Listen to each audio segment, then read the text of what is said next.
안녕하십니까. 블룸버그 TV입니다. 밤새 지금 미국 보수 상원 의원의 원내대표인 맥코넬 의원님께서 부채 유예 한도 법안에 대해서 이제 동의를 한다. 임시적으로 늘리는 거에 대해서는 동의를 한다. 이렇게 이야기를 했습니다. 이거는 이제 뭐냐면 팔로우 내용이에요. 팔로우 트위터 내용이에요. 트위터 내용. 핵심은 이건데 304 리컨실레이션 이건데 제가 구글 검색을 해보니까 이게 정확하게 어떤 내용인지 그것까지는 안 나와 있어요. 어쨌든 부채 유의하는 거에 대해서 동의를 한다 그 말이에요. 그래서 우선은 디폴트는 100% 발생을 안 합니다. 제가 그 전에 미리 다 알려드렸잖아요. 그런데 이런 것도. 근데 더 세부적으로 이제 조정이 들어가는 거고 그 부분이에요. 근데 문제는 이게 부채 연장을 하려면 한 번에 되는 게 아니에요. 한 번에. 우선 주가 반등은 성공을 했는데 그래서 제 나름대로는 찾아보니까 우선 암묵적으로 디폴트는 12월 3일로 돼 있죠. 이전에 이제 부채 한도 유예는 100%될 거라고 생각합니다. 그럼 10월 달에 기존 부채 한도 값보다 한 수천억이라고 되어 있으니까 한 5천억 정도 증액을 할 거고 나머지 이제 11월에서 12월 한 2일까지겠죠. 3일까지 날짜가 잡혀 있으니까 이때까지 또 추가적으로 또 부채 한도를 더 늘리겠죠. 우선 요 1번과 2번이 있는데 이걸 두 번을 해야 돼요. 중요한 거는 오늘 발언한 거는 부채 한도 연장하는 거에 동의를 한다 그거고, 그러면 또다시 상원과 각각 야권과 여권 상원이 만나야 돼요.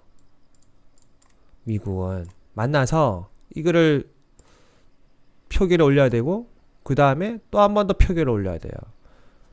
그럼 맥코넬이 원하는 거는 뭐냐면 제가 생각하기엔 그래요. 지금 집권 여당 측에 이 부채한도 연장 법안 이걸 가지고 낚시 코를 거는 거예요. 코걸이에요. 코걸이.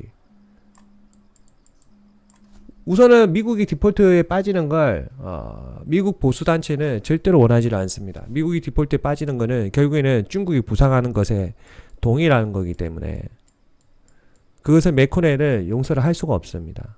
전통 보수이기 때문에.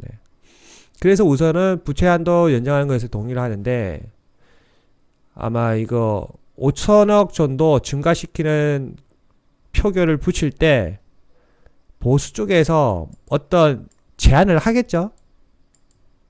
그리고 이때도 어떤 제안을 할 거고 보수 쪽에서 그 부분 참고하시면 될 거고, 핵심은 알고 보면 간단한 거예요. 핵심은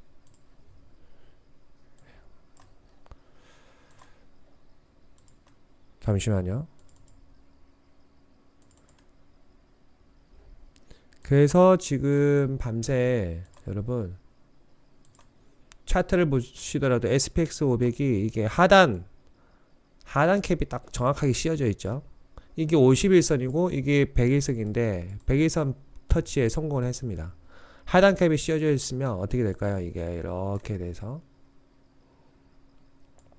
이제 본격적으로 주가가 오르겠죠. 자, 두 번째 이자료 같은 경우 T빌 자료인데 T빌 이자율도 급락했습니다. 급락. 딱 보이시죠? 가스 요금은 제가 말씀드렸잖아요. 가스 요금도 푸틴 대통령께서 원활하게 가스 공급에 협조한다 그런 발언을 했어요. 그리고 나서 천연가스 가격이 대폭락했어요. 이게 천연가스 가격이 폭락했다. 이렇게 좋은 시나리오들이 나오니까 달러 인덱스도 이건 블룸버그 달러 인덱스예요. 일반 달러 인덱스하고 수치값이 달라요. 여기 보시면 어쨌든 큰 흐름을 보시면 블룸버그 달러 인덱스도 이런 리스크들이 이제 하나씩 사라지니까 폭락했다. 나오시죠? 그 천연가스 가격이 푸틴 대통령의 발언 이후로 똑같이 폭락했다. 근데 이거 다 말했잖아요. 제가 다 말한 것들이잖아요. 며칠 전에 강의할 때 제가 뭐라 했죠? 며칠 전에 한 2주 전에 강의한 내용 같은데, 미국이 따뜻하다. 글로벌이 따뜻해진다. 글로벌이, 이걸로 말고 이걸로 해야 되겠다. 글로벌이 따뜻하다. 왜? 가을이니까. 가을은 임시적으로 따뜻하다. 지금 우리나라도 갑자기 따뜻하죠? 제주도도 따뜻해요. 그래서 1차적으로 천연가스 가격이 내려가고, 그 다음에 푸틴 대통령의 발언으로 한 방 더 또 천연가스 가격이 내려갔어요. 그러다 보니까 덩달아 크루드 오일이나 브렌트 오일 이런 오일 가격, 그러니까 석유 가격도 같이 하락을 했습니다. 이거 다 강의했던 거죠. 가면 이것들이 계속 내려가냐? 그건 아니란 말이에요.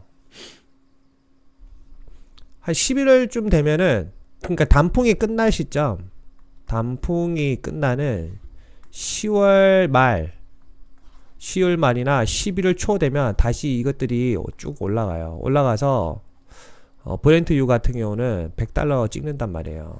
내가 말한 거 강의 그대로 나오잖아요. 그 부분 제가 짚어드리는 거예요. 오늘은 뭐 특별하게 그런 내용이 없어요. 그냥 주가 반등이 성공했다. 그 이유는 맥코넬과 그다음에 푸틴 대통령의 발언들 이런 것들이 호재가 되어서 달러 인덱스 지수가 떨어졌다. 달러 인덱스 지수가 폭락을 하니까 반대로 뭐가 올라요? 비트코인이 오르죠. 비트코인도 다 말씀드렸죠. 이거 제가 3월달부터 지금 일어나는 현상들 다 미리 다 알려드린 거예요. 3월달부터. 왜 그러냐면, 또 한 번 말씀드릴게요. 9월 말이 되면 뭐가 되죠? 지금 9월 말 지났지만 중국 CBDC 시스템이 돌아갈 거다. 10월달이나 제가 알기로는 10월인가? 그걸 알고 있는데, 이 시스템이 돌아가면 더 이상 비트코인 관련 깔 게 없다. 그리고 중국 내 채굴업자도 어디로 다 갔어요? 미국으로 다 갔다. 미국으로 가면 이 CBDC 그러니까 비트코인 관련 비트코인 채굴업자가 미국에 가서 이제 정착을 해서 기계를 이제 돌리기 시작했단 말이에요. 그럼 이거 돌리는데 필요한 전기는 뭘로 충당을 해요? 태양열. 왜? ESG니까. ESG 맞죠? 그런데 이거를 일반 유튜버나 박사나 뭐 일반 그런 사람들은 나름 똑똑하다는 사람은 이거를 그냥 읽고 끝낸단 말이에요. 여러분들이 절 만난 걸 어떻게 보면 행복하게 생각하셔야 되는 게, 주식이나 이런 거 뭐 맞췄다 틀렸다 이게 떠나서 이런 사회 현상은 반복됩니다. 여러분들이 금융공학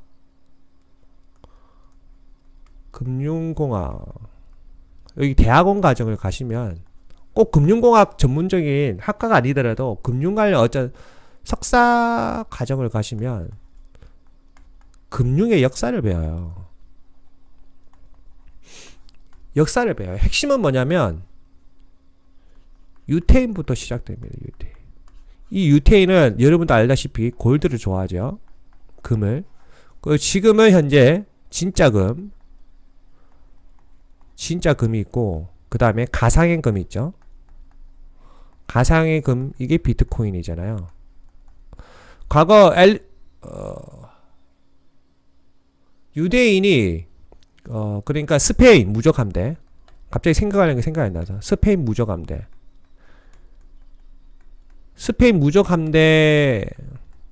전성기를 떨칠 때 유대인이 어디 있었냐면 이 스페인에 살았단 말이에요.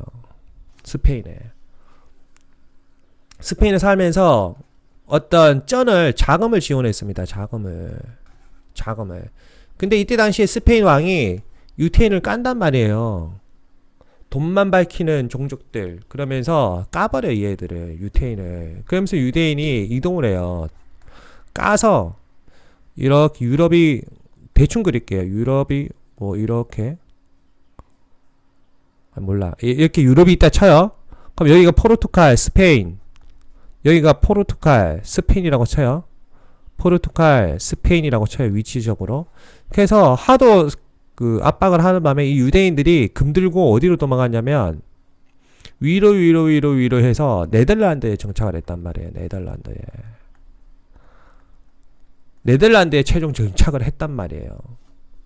그럼 현대판 이 가상의 금 이것도 똑같은 개념이에요. 중국의 그 유대인 아니지만 중국의 비트코인 채굴업자들이 중국 그 공산당의 압박을 피해서 어디로 갔어요? 미국으로 갔잖아요. 미국으로. 이 미국은 과거 중세시대 네덜란드 역할을 하고 있단 말이에요. 비트코인에 한해서는.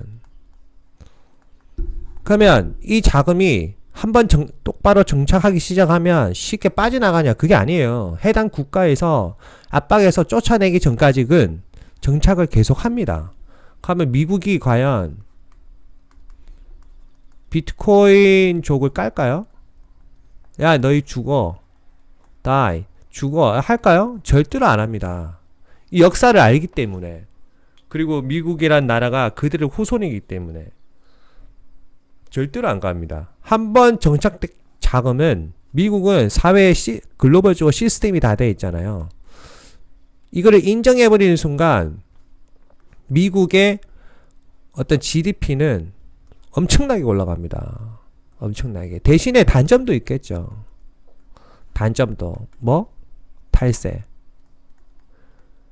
그래서 미국 그 SEC를 중심으로, 증권거래 SEC를 중심으로 해서 요구하는 게 뭡니까? 야, 너 그 탈세를 어떻게 할래? 그런 걸 객관적으로 우리 탈세 안 한다. 어떻게 검증을 할래? 두 번째, ESG 경영인데 전기는 어떻게 할까요? 우리 석탄 안 쓰는데? 그래서 그 비트코인 애들이 어디로 갑니까? 텍사스 쪽으로 많이 갔단 말이에요. 텍사스. 텍사스가 왜? 사막이잖아요, 여기는. 사막지대잖아. 사막에는 일조량이 좋잖아요. 일조량이 좋으니까 태양광 효율이 좋아진단 말이에요. 태양광 효율이. 이게 다 연결이 되죠. 미국은 이래서 안 망한다는 거예요. 자, 그러면 우리가 인문학적으로 한번 봅시다. 여러분들이 사회생활을 하면서 여러분들의 의사와 다른 누군가가 행동을 했을 때, 그러니까 일반 대중은 A의 생각을 하고 있고 A땡이랑 약간 반또라이가 나타나요. 얘는 일반 대중이 얘를 봤을 때는 나와 다른 요거 하나를 갖고 있기 때문에 또라이라고 생각하지만 이 애는 역사적으로 보면 혁신가입니다. 혁신가. 그런데 이 또라이, 반또라이 A땡을 받아들이는 B가 나타나잖아요. 그러면 이 애가 이 B와 붙으면서 어떻게 되죠? 붙으면 B, A, B, 땡 이런 어떤 새로운 창조물이 나온단 말이에요. 수학적으로는. 근데 인간은 창의적 동물이기 때문에 이게 산파적으로 여기서 그치는 게 아니라 A 땡 B도 나올 거고 A 땡 B 땡도 나올 거고 A B도 나올 거고 새로운 C도 나올 거란 말이에요. 그러니까 여러분들이 살아가면서 나와 생각이 틀리다고 해서 그 사람을 절대로 까면 안 됩니다. 이게 금융의 역사예요. 금융의 역사. 인문학이기도 하고. 맞죠? 거기 보면 거의 다 제 말이 다 맞잖아요. 제 말 딱 틀린 게 하나 있어요. 반도체 이거 빼고는 거의 다 맞췄어요. 언제? 3월달에. 3월달에 지금 일어날 것들 다 말했어요. 다 어떻게 될 건지. 자, 오늘은 뭐 특별하게 포인트가 아까도 말씀드렸다지만 맥코넬 말한 거 그거 말고는 특별하게 없어요. 그리고 반등에 성공했다. 제가 디폴트 안 된다고 했잖아요. 구독과 좋아요 알림 설정은 저에게 큰 힘을 줍니다. 감사합니다.